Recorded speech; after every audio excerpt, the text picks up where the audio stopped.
Hi, everyone on LinkedIn. I don't think it's my first time to go live by myself, but it's the first time probably in about a year to go live by myself. So, very daunting thought, but interestingly, the topic I'm talking about today is imposter syndrome. And specifically, what I want to talk about is the most recent podcast that came out. So, that was my first solo episode of the Happier at Work podcast. And in it, I talk about one of my favorite topics, which is imposter syndrome. It made absolute sense, since I've been talking about it for long enough, to create an episode just by me all about imposter syndrome, talking about different things like what it is and how it shows up and who gets it and the 5 different types of imposter. If you haven't listened to it yet, go and check it out. There should be a link to it below. So do let me know if you have already listened to it and what you thought of it. Now, there were a few people who said that they'd be tuning in live this afternoon. And I would love for you, if you're tuning in live, let me know in the comments so that I can see. It'll pop up on my software here that I can see that you're tuning in live. And especially as I go through the content today, I'll be here for maybe about 10 minutes. That's the plan anyway, although sometimes when I say that, it is a little bit longer. But the plan at the moment is about 10 minutes talking about the podcast specifically. I've also just launched this morning a survey all about imposter syndrome. So for anyone who knows me, hi, Thomas. Thank you so much. Thanks for commenting there live. So the survey I launched this morning, anyone who knows me, I'm total research data nerd. That is my background. I love everything to do with research, especially about people. So I launched that this morning. I want to get a better understanding of people's experiences of imposter syndrome and how that differs and the different types of people, the contributing factors and how it impacts them, especially from an emotional and a financial perspective. Like, what are the impacts that people are experiencing as a direct result of having imposter syndrome? And the last thing I want to talk about today then is my Imposter to Empowered program, which I launched in October and is starting in November, and it'll run for 6 weeks to mid-December. And I will talk a little bit more about that at the end as well. And look at that, 2.5 minutes already gone. So I can see that I might be here for a little bit more than 10 minutes.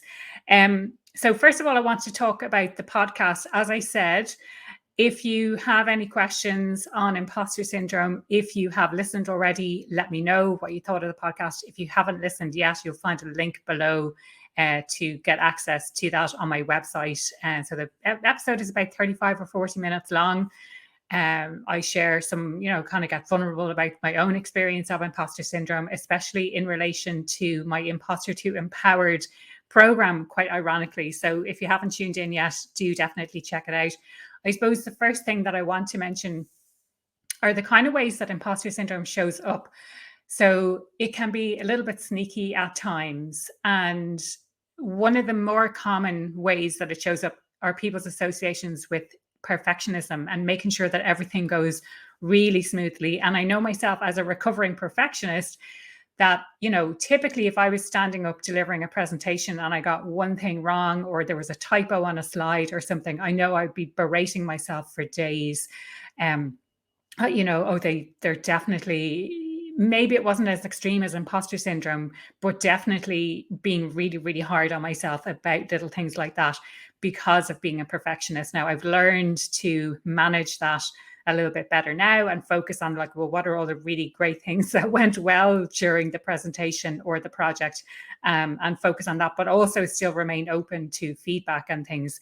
Procrastination is another one. So if you keep putting things off, and it's kind of associated with perfectionism as well. So if you're putting things off until it's perfect, or if you keep putting things off because it's not the right time, is there an underlying reason that you're not?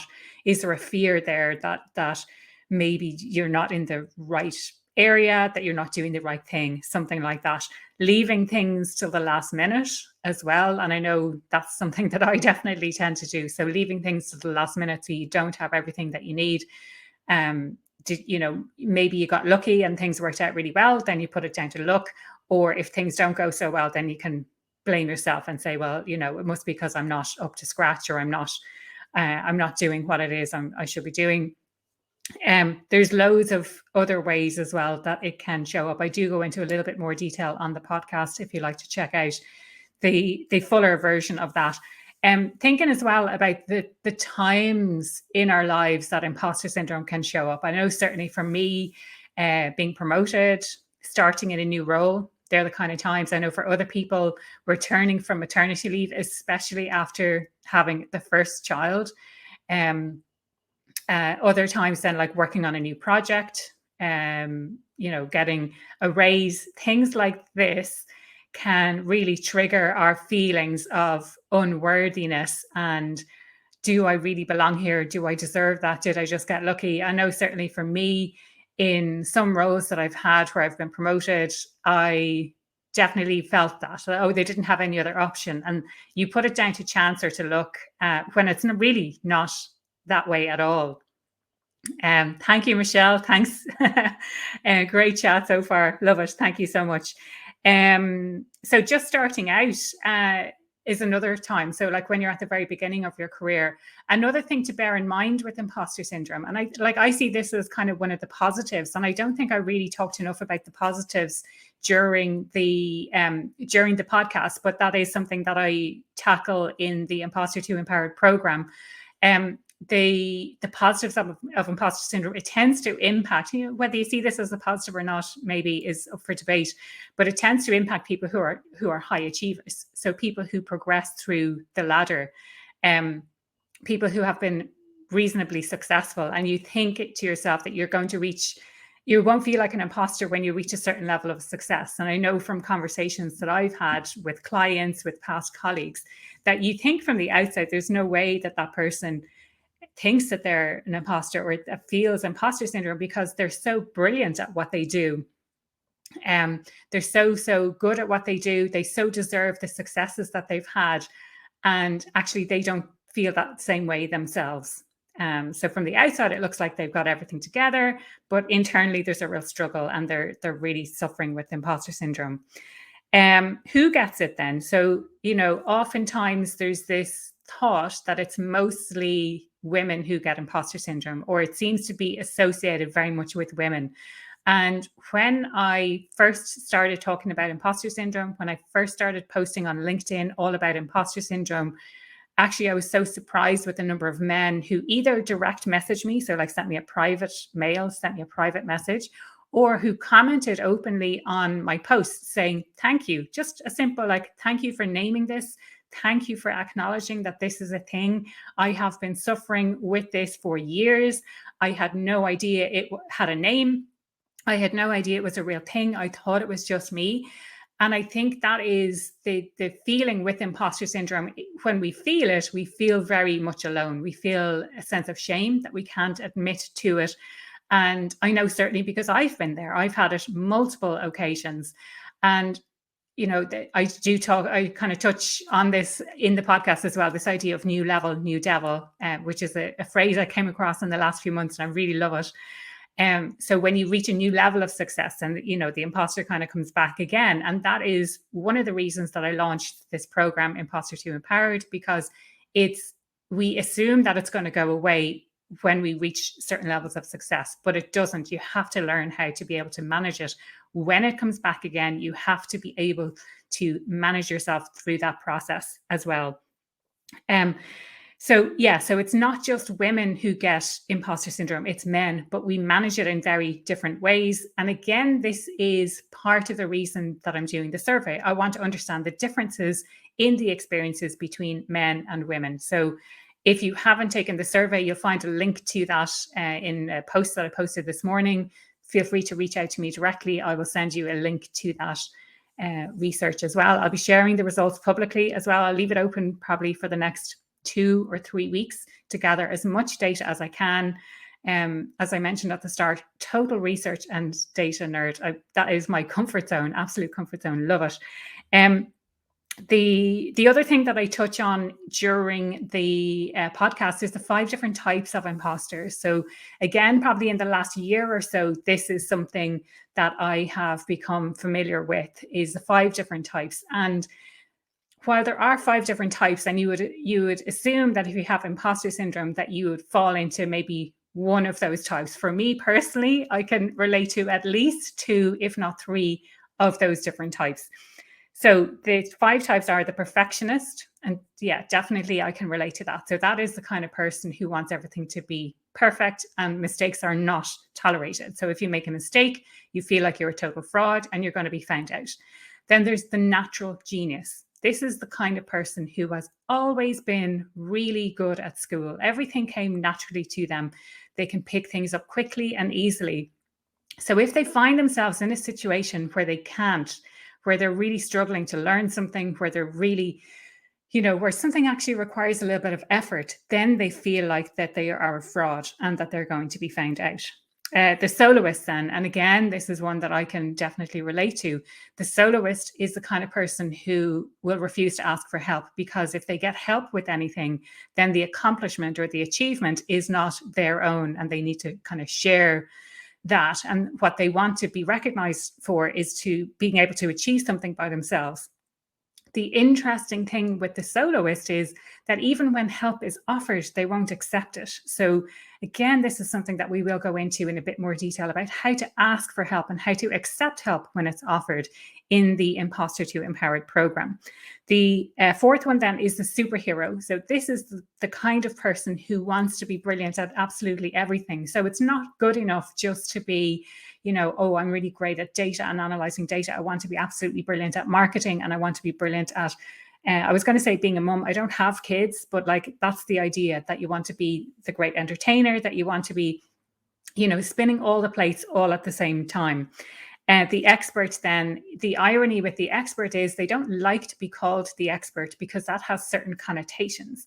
And the expert is the kind of person who feels they always need to be upping their game and continuously learning, because they feel that they need to know absolutely 100% of everything there is to know on a subject area before they can become that expert. And so if people question their knowledge, or if people ask them questions that are slightly challenging, then they're going to feel like they're a total fraud and they've just been found out. So they're the 5 different types. And I do go into a little bit more detail on those on the podcast, the full podcast. The link for the full podcast should be below. And also, if you are looking for more, to go into even more depth in those, then I will be covering that in the Imposter to Empowered program. I do touch on what can we do about it. So what specific actions we can take. I use the ABC method. So it's all about acknowledging the situation, acknowledging that it is imposter syndrome that you're suffering from. Believe then is the second. So building up your sense of self-belief. And then courageous action. So actually taking action steps, even small steps, to build up your confidence. And it becomes a loop then. The higher level you go, new level, new devil, you're acknowledging it, you're building up your self-belief, you're looking for positive things that have happened that back up your positive beliefs, as opposed to when you have imposter syndrome and you're seeking out all of the negative biases that you go, oh, well, I made a mistake there, so I must be an imposter, or I wasn't very good at that, so I definitely must be an imposter. You're actually seeking out the positive things instead. And then the courageous action is just keep taking that action, whatever action that is, because it's not about theory. You can't build up your confidence just by reading about it. You have to do stuff. I'm a huge advocate of this idea of the knowing doing gap. So it's one thing to know something, and it's something completely separate than to actually start taking action on it. And I will be talking about that on the podcast in the new year, one of the episodes that's coming out in the new year. So I just want to kind of recap quickly on some of the other stuff that I mentioned. So there's the survey. I posted about that earlier, about 2 hours ago or so, on my LinkedIn profile. So if you go to my profile, you should see a link to the survey. I would love if you could take part in the survey. I'm leaving it open for another 2 or 3 weeks. I want to gather as much data as I can. And I will be sharing those results publicly then in November, around the launch, or around the start of the Imposter to Empowered program. And the other thing I wanted to mention is about the Imposter to Empowered program. So that's kicking off at the start of November. Doors are open now. If you are interested in that, you'll find more details on impostersyndrome.ie. That's imposter spelled with an E, IMPOSTER syndrome.ie. all one word. I wanted to address then some of the questions that have come through in advance. And if you do have any questions, pop them into the chat, specifically on imposter syndrome or the survey or Imposter to Empowered program. But one of the ones, and I've kind of addressed this already during my chat, is it just men? So there's this perception that it's mostly it's mostly women who suffer from imposter syndrome, but that's not the case. Men can feel that way as well. I would love to understand more about the differences in the genders between, how we feel it, how we cope with it. And that is one of the reasons that I'm doing this survey. And another question that has come through as well is, where does it come from? So again, this is something I would love to understand a little bit more about. I'm doing a bit of research into where does it actually come from? Is this something that is from childhood, for example, that we, depending on, as people call it, like your family of origin, so the environment that you grew up in. So were you placed on a pedestal? Did you have really high expectations for what you were going to achieve? All of these kind of things could be contributing factors to imposter syndrome in later life. Or is it just that this is something that we all suffer with? The statistics say that 70% of people at some point in their career will get imposter syndrome. I am always really curious about the 30% of people who never have imposter syndrome. So in some ways, it's like, well, is that narcissism at play then, that someone has never had imposter syndrome? Or at the other end of the scale, is it that someone is not actually pushing themselves? They're not stretching their comfort zone. They're just staying firmly in something that keeps them safe and keeps them really comfortable. And so again, something I'm really, really curious about. I'd love to understand a little bit more about it. And thanks so much, Warren, for your comments, and Michelle. If anyone has any questions, I'm going to wrap this up now. Like I said, I was planning to spend 10 minutes. I thought it might go a little bit more. We're nearly at 17 minutes now. If you are watching on the replay and you have any questions, feel free to DM me, or feel free to pop the questions in the chat below, and I'd be happy to answer those questions for you. As always, keep the questions coming, and I would love to hear from you. Thank you so much for tuning in.